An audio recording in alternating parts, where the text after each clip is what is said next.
Bonjour, bonsoir, bienvenue dans cette principale édition de la soirée. Voici les titres. Si quelqu'un d'autre prend le pouvoir, 2 mois après, ce sera la grève des fonctionnaires qui ne seront pas payés, avait déclaré le président Abdoulaye Wade en 2012. Avant de perdre le pouvoir, en 2024, c'est le nouveau président élu qui parle d'une situation économique préoccupante. Alors, comment comprendre cette description de la situation économique du pays à chaque alternance? Un économiste pour nous édifier, Souleymane Ka, parle d'un abus de langage, mais pas que. Nous vous livrons les détails dans cette édition. Et puis les enseignants donnent un devoir au nouveau régime, celui de régler la situation des décisionnaires et la prise en charge des lenteurs administratives. C'était lors de la session ordinaire de la commission administrative du syndicat autonome des enseignants du moyen secondaire du Sénégal. El Hadj Malick Youm à suivre dans cette édition. Le savoir est dans les livres, a-t-on coutume de dire, ceux dans lesquels puisait le président poète Léopold Sédar Senghor seront vendus aux enchères. Le 16 avril prochain, ce sera à Caen, en France. Salih Alassane Thiam dit non et appelle à sauver le patrimoine d'un des théoriciens de la négritude. Et il est tout aussi impératif de sauver les Sénégalais d'une insécurité alimentaire, surtout après ce rapport conjoint de la FAO, de l'UNICEF et du Programme alimentaire mondial qui fait état de 500 000 Sénégalais qui seront confrontés à des difficultés d'alimentation. Une perspective qui concerne notamment ceux vivant dans les zones reculées, mais déjà à Dakar, les familles luttent quotidiennement pour assurer leurs 3 repas. Reportage de Mamadou Lamine Fati à suivre dans cette édition. Voilà pour les titres. Le développement, c'est dans une poignée de secondes.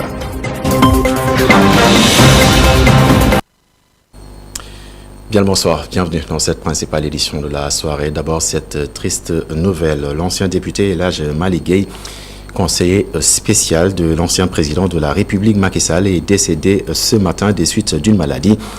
Le décès a été constaté à l'hôpital Fann de Dakar. El Hadj Malick Gueye était donc le président du mouvement Suxali Sine Saloum And ak Sénégal, ancien président de la fédération départementale du Parti démocratique sénégalais de Kaolack. Il a soutenu la coalition de Idriss Seck, IDI 2024, donc lors de la présidentielle du 24 mars dernier. Et puis nous poursuivons cette édition pour parler de politique à chaque alternance. Les tenants du pouvoir décrivent une situation économique très compliquée. Nous avons tenté d'y voir plus clair et pour ce faire, nous avons donc interrogé un économiste. Souleymane Keita parle d'un abus de langage. Il ajoute que les caisses de l'État fonctionnent selon donc les notions de prévision de recettes et de dépenses. Et pour régulariser cette situation, la loi de finances rectificative existe. Nous suivons ces précisions. Parce que ce qui se passe, les gens ont une méconnaissance, n'est-ce pas, de ce qu'on appelle les finances publiques. Les caisses de l'État, ce n'est pas comme les caisses d'une entreprise publique ou d'une entreprise privée. Les caisses de l'État reposent sur ce qu'on appelle la notion, n'est-ce pas, de prévision, de recettes et de dépenses. Les caisses de l'État ne sont jamais vides. C'est un abus de langage. Il arrive maintenant à un moment donné que quand l'ancien régime qui est sous place avant de partir essaie peut-être de puiser le budget à temps avant même échéance. Et dès ce qui fait qu'en matière de finances publiques, on a ce qu'on appelle la possibilité de faire une loi de finances rectificative. Mais en réalité, ce qu'il faut faire comprendre à la population, c'est que cet argent-là n'existe pas en réalité de façon réelle. C'est des prévisions de recettes. Donc, maintenant, qui sont adossées, n'est-ce pas, des prévisions de dépenses. Maintenant, ce qui se passe, c'est quoi? Pourquoi il y a un décalage? C'est que comme c'est des prévisions de recettes qui sont adossées à des prévisions de dépenses, il arrive maintenant que les recettes qui sont prévues ne doivent arriver peut-être disons, en décembre. Maintenant, toi, les dépenses là, tu essaies de les exécuter maintenant. Donc, évidemment, ça crée un déséquilibre entre le niveau de recettes et le niveau de dépenses. Donc, c'est pourquoi les nouvelles autorités de fonds, quand ils viennent, il faut peut-être que maintenant, le budget qui était prévu, par exemple, jusqu'en décembre, ce budget-là a été épuisé peut-être maintenant au mois de mars, mai. Donc, il faut faire seulement pour que ces ministères, ces directions puissent fonctionner, passe à faire ce qu'on appelle les lois de finances rectificatives pour faire des appels de fonds pour pouvoir terminer l'année. Et puis la collaboration entre les ministères et le renforcement des valeurs républicaines. C'est l'engagement pris par le tout nouveau ministre de la Jeunesse. Khady Gueye a officiellement donc pris fonction hier lors de la cérémonie de passation de service. Il a tenu à rassurer les jeunes par des promesses. Suivant les détails dans ce compte rendu signé Aïssatou Kana. La passation de service au ministère de la Jeunesse a été une occasion pour le ministre entrant de souligner l'importance d'une équipe déterminée à obtenir des résultats concrets pour atteindre les objectifs du projet en cours. Je n'ai aucun doute que les collaborateurs que vous êtes seraient aussi ou plus engagés que moi pour faire de ce nouveau département une machine à résultats. Une machine à résultats, hein? Oui. Gage d'une satisfaction future à l'heure des bilans. Je voudrais dire ici et maintenant que je tiens par-dessus tout à la sincérité dans la collaboration, à un climat de travail apaisé, à une cohésion sociale effective. Que Dieu nous préserve des démons, de la division et des adeptes du clanisme. Chers collègues, vous le savez mieux que moi, de grands chantiers nous attendent et qu'il faudra très rapidement prendre à bras le corps. Après un mandat de 1 an et 6 mois en tant que ministre de la Jeunesse, de l'Entrepreneuriat et de l'Emploi, Pape Malick Ndour est revenu sur les réalisations significatives du ministère au cours de cette période. Le programme d'urgence pour l'emploi et l'insertion socio-économique des jeunes, pour un coût global de 450 milliards de francs CFA sur la période 2021-2023, et avec plus de 65 000 emplois créés, son Excellence, Monsieur le Président Macky Sall, avait décidé de renouveler cet ambitieux programme pour une durée de 3 ans, allant de janvier 2024 à décembre 2026. S'agissant des maisons de la jeunesse et de la citoyenneté, à ce jour, les travaux ont démarré sur près de 40 départements sur 46. Vous aurez, Madame la Ministre, la chance et le privilège d'inaugurer au moins 39 MJC avant la fin de l'année 2024. Les MJC de Tivaouane, de Linguère et de Ranérou peuvent même être inaugurés dès la semaine prochaine. Une collaboration fructueuse est également prévue entre le ministère du Travail, de l'Emploi et des Relations avec les institutions, représentées par Yankombe Diémé, et le ministère de la Jeunesse. À la jeunesse, je dis que je ne viens pas, et le président de la République n'a pas décidé de cette restructuration pour que je vienne vous reprendre l'emploi. L'emploi nous a été confié pour mieux vous servir, pour encore continuer à vous servir. C'est là l'occasion de vous dire qu'avec Madame le ministre, Madame Ndeye Khady Diène Gaye, les chemins se séparent pour mieux se croiser. Certainement, ce sera l'une des ministres avec laquelle je serai appelé à collaborer le plus pour l'impact que l'emploi a sur la jeunesse. Le ministère de la Jeunesse, des Sports et de la Culture a enfin rappelé à la jeunesse son rôle essentiel en tant que défenseur des normes et valeurs républicaines. La cérémonie a été clôturée par des échanges de cadeaux, symbole de la collaboration entre les différents acteurs gouvernementaux. Pendant ce temps, la question des décisionnaires et la prise en charge des lenteurs administratives, c'est ce que le syndicat autonome des enseignants du moyen secondaire du Sénégal attend du nouveau régime. La commission administrative du syndicat en session ordinaire ce matin a aussi proposé des pistes pour une réforme structurelle de l'école. Des propositions qui vont dans le sens du thème de la session. Troisième alternance politique au Sénégal. Quelle stratégie pour la transformation de l'école sénégalaise? Suivant les précisions du secrétaire général du SAEMS, El Hadj Malick Youm.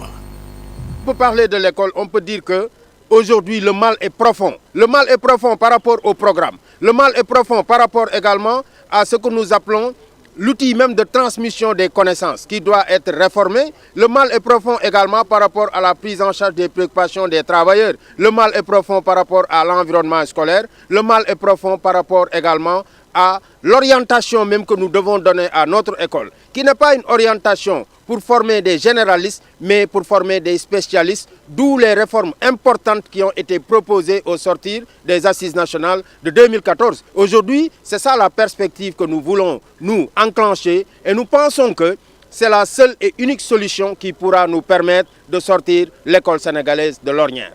Et c'est pourquoi, après la survenue de la troisième alternance au Sénégal, nous avons décidé d'impulser la réflexion autour du devenir de notre école sénégalaise. Et pour nous, ce sera un moment de bilan. Un moment de bilan pour passer en revue, faire une radioscopie de notre système éducatif, voir tous les mots. Mais l'approche la plus importante sera également d'aller vers une approche solution, avec des propositions de solutions pour prendre en charge le plus rapidement possible donc, ce qu'on appelle le passif des accords, et ce passif-là tournant autour de points importants donc, qui plombent la carrière des enseignants. Et après la nomination de Ibrahim Sy à la tête du ministère de la Santé et de l'Action sociale, le syndicat des médecins privés du Sénégal, en synergie avec l'Association des cliniques privées du Sénégal, a adressé une lettre ouverte au ministre des agents de la santé qui regrette l'absence de la filière santé parmi les 5 axes prioritaires du nouveau gouvernement. Les agents qui ont également rappelé que le secteur privé sénégalais de la santé représente près de 50% de l'offre de soins et compte plus de 2700 structures de santé, selon une enquête de l'USAID de mars 2018. Ils ont aussi déploré le fait que le secteur privé ait toujours été occulté tant dans le cabinet du ministre que dans les différents plans de développement, notamment dans le plan national de développement sanitaire et social 2019-2028, basé sur 3 axes majeurs, la gouvernance et le financement du secteur de la santé, l'offre de santé et d'action sociale et donc la protection sociale. Et puis cette question, comment les Sénégalais gèrent-ils leurs dépenses en période de fête? Nous posons donc le débat juste au lendemain de la fête de Korité dans les rues de la capitale où nous avons donc rencontré certains. On note le syndrome des poches trouées. Par contre, d'autres s'en sortent bien car ils ont bien planifié leurs dépenses selon leur budget. Ces derniers pensent que l'étape du gaspillage pendant les fêtes est révolue. Maria Diallo et Cheikh Tidiane Diouf ont rencontré quelques chefs de famille dans les rues de la capitale. Il faut être un bon jongleur pour tenir après les fêtes. Trouvé non loin du marché Fass, cet enseignant se dit très rigoureux sur les dépenses. Je pense que la situation économique au Sénégal n'est pas du tout facile. Et par conséquent, les populations doivent être beaucoup plus raisonnables, beaucoup plus rationnelles sur les dépenses. Parce que sinon, ça va accentuer la pauvreté à leur niveau. Bon, moi personnellement, je fais tout pour ne pas dépasser ma contrainte budgétaire, comme disent les économistes. Parce que je me dis que la situation est difficile et par conséquent, je dois être beaucoup plus rigoureux sur les dépenses. Fatki Neba, mère de famille, est venue acheter du café dans un coin de la rue. Elle ne rencontre aucune difficulté pour gérer sa dépense quotidienne. Pour elle, la situation du pays ne permet pas de faire des folies durant les fêtes. Non, c'est pas difficile, on gère bien parce que nous sommes dans la famille avec nos enfants. On gère bien quoi. Non, parce que moi, j'ai dépensé avant beaucoup d'argent. Mais maintenant, ce sont mes enfants qui ont pris la relève. Oui, on épargne parce que aujourd'hui, demain, après-demain, tout on mange. Donc, on économise. Dans un autre ruelle, Ndjugombo discute avec 2 autres hommes devant un kiosque. Lui est atteint par la maladie des poches vides.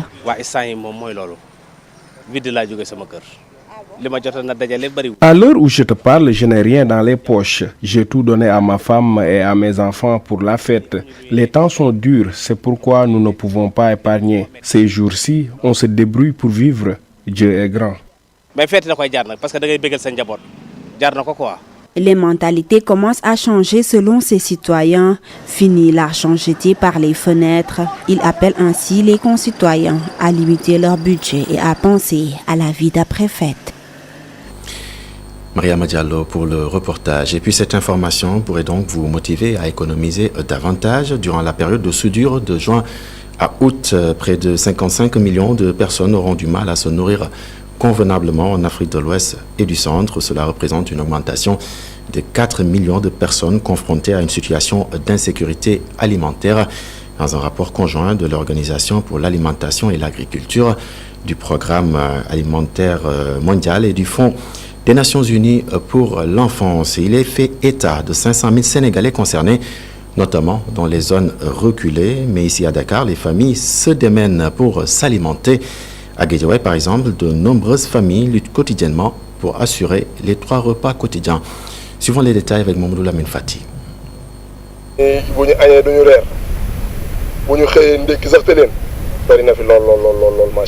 Lorsque l'insécurité alimentaire est abordée en présence de cet homme, il réagit immédiatement en confirmant qu'il y a des familles vivant dans la précarité. Il y a des familles qui n'arrivent pas à satisfaire les 3 repas de la journée. Tu entres dans une maison, quelqu'un a un métier, mais il n'arrive pas à trouver un travail. Ce jeune coiffeur est conscient qu'un grand nombre de familles ne parviennent pas à se nourrir correctement et à avoir les 3 repas nécessaires chaque jour. En tout cas, la vie est devenue dure maintenant. Même les parents le savent. Parce que maintenant, on débrouille pour donner les enfants à manger. Mais après, les autres vont se débrouiller dehors. Si c'est une grande famille, ça devient une catastrophe. Les parents préfèrent donner les petits-enfants et les grands-enfants se débrouillent dehors. Si tu es en retard, tu ne vas pas manger. Il y a des familles qui ne mangent pas 3 repas par jour. Parce que même moi, si je prépare le repas après-midi, on enlève là-bas ce qu'on va manger le soir. Parce qu'il ne peut pas contenir tous les repas.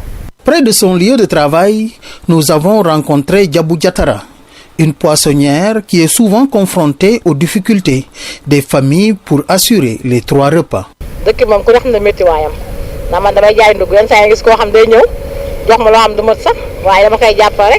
La vie est dure. Moi, je vends des poissons et des légumes. Il y a des gens qui viennent vers moi, ils me donnent de l'argent qui n'est pas suffisant. Mais je leur donne, c'est parce que la situation est ainsi. Parfois même, elles me trouvent à la maison à une heure tardive et elles veulent que je leur donne des aliments et je leur donne dans la discrétion.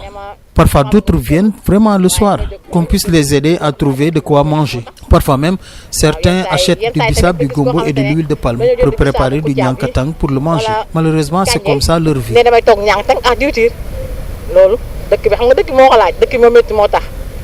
Il est indéniable que de nombreuses familles vivent dans des conditions difficiles pour assurer les 3 repas par jour en banlieue. Cependant, ces familles menacées par l'insécurité alimentaire trouvent souvent des réconforts dans la solidarité de leur voisinage ou se tournent vers Dieu pour surmonter ces épreuves. La vente d'une grande partie de la bibliothèque personnelle du premier président de la République du Sénégal est prévue le 16 avril prochain à Caen, en France. Salih Alassane Thiam alerte et dit non à ce qu'il dit être une dilapidation de sa bibliothèque. Pour le président de l'ONG Afrique Patrimoine, il est impératif de sauver le patrimoine du président Léopold Sédar Senghor. Nous suivons ces précisions. Je suis ici à Dakar dans la maison du feu président Senghor pour lancer un message symbolique et fort car dans 3 jours, il se passera un scandale dans la ville de Caen en France. C'est quoi? La grande majorité de la bibliothèque du feu président Léopold Sédar Senghor sera mercantilisée. Plus de 300 œuvres de portée historique vont être vendus et un trésor littéraire et patrimonial qui risque d'être éparpillé un peu partout dans le monde. Qu'est-ce qui se passe? Il y a quelques mois de cela, on a vu que l'ensemble des objets personnels du président Senghor ont été vendus aux enchères et heureusement que l'État du Sénégal a posé un acte fort en les rachetant. Et aujourd'hui, ils sont au musée des civilisations noires de Dakar. On dit souvent qui n'a pas de mémoire n'aura pas d'avenir. Le passé étant la racine du futur, aujourd'hui, le Sénégal doit poser un acte fort. Dans une période où le paysage politique se recompose, dans une période où les repères sont totalement brouillés, on doit lancer un message fort. D'abord à nos concitoyens, à notre continent, mais aussi à la communauté internationale. Car cet acte qui viendra renforcer l'autorité de la République en tant que protecteur des arts et des lettres. Aujourd'hui, la grande majorité de ces objets vont être exposés à Caen, où je me rendrai d'ailleurs dans quelques jours à Caen, dans la ville de Caen, pour dénoncer cet acte afin que cette pratique ne puisse plus se reproduire entre le Sénégal et la France, qui sont 2 pays qui ont des partenariats à bien des égards, par l'histoire, par la culture, par le métissage, par le patrimoine matériel. Donc je rappelle aussi un fait, Léopold Sédar Senghor, un président, un grand poète, père fondateur de notre nation, porte le nom de la promotion du président Emmanuel Macron à l'ENA. Donc, on lance un message très fort à la République française, mais également à la République du Sénégal, de régler ce problème de manière définitive dans le cadre de la coopération bilatérale culturelle. Je vous donne rendez-vous dans quelques jours à Caen pour dénoncer ce sujet, pour dénoncer ce problème, afin que l'État français et l'État sénégalais puissent gérer ce problème, car on touche également ce sujet de la restitution des objets culturels qui est d'une importance historique. Faisons à présent un tour au Mali. Après la publication du décret portant suspension de toutes les activités des partis politiques et des associations citoyennes, l'Union africaine se dit préoccupée. Dans un communiqué, le président de la commission de l'Union africaine, Moussa Faki Mahamat, ajoute que cette décision des autorités de transition du Mali entrave la mise en œuvre d'un processus de transition inclusive dans le pays. Ainsi, il invite les autorités du Mali à reconsidérer ce décret et, je cite, achever le processus de transition déjà en cours. Moussa Faki Mahamat précise pour terminer la volonté de l'organisation de travailler avec les autorités de transition et toutes les parties prenantes pour le rétablissement de l'ordre constitutionnel. Et puis reparlons de cette triste nouvelle, le décès donc de l'ancien député El Hadj Malick Gueye, conseiller spécial de l'ancien président de la République Macky Sall. Il est décédé donc ce matin des suites d'une maladie. Et puis le décès a été constaté à l'hôpital Fann de Dakar. El Hadj Malick Gueye était le président du mouvement Suxali Sine Saloum And ak Sénégal, ancien président de la fédération départementale du Parti démocratique sénégalais de Kaolack. Il a soutenu la coalition Idy 2024 de Idrissa Seck lors de la présidentielle du 24 mars dernier. Et par ma voix, le groupe E-Media Invest présente ses sincères condoléances à ses proches et à sa famille. C'est donc la fin de ce rendez-vous avec l'information. Merci de l'avoir suivi. Excellente soirée, excellente suite des programmes sur la télévision d'ici et d'ailleurs. Et surtout, prenez bien soin de vous.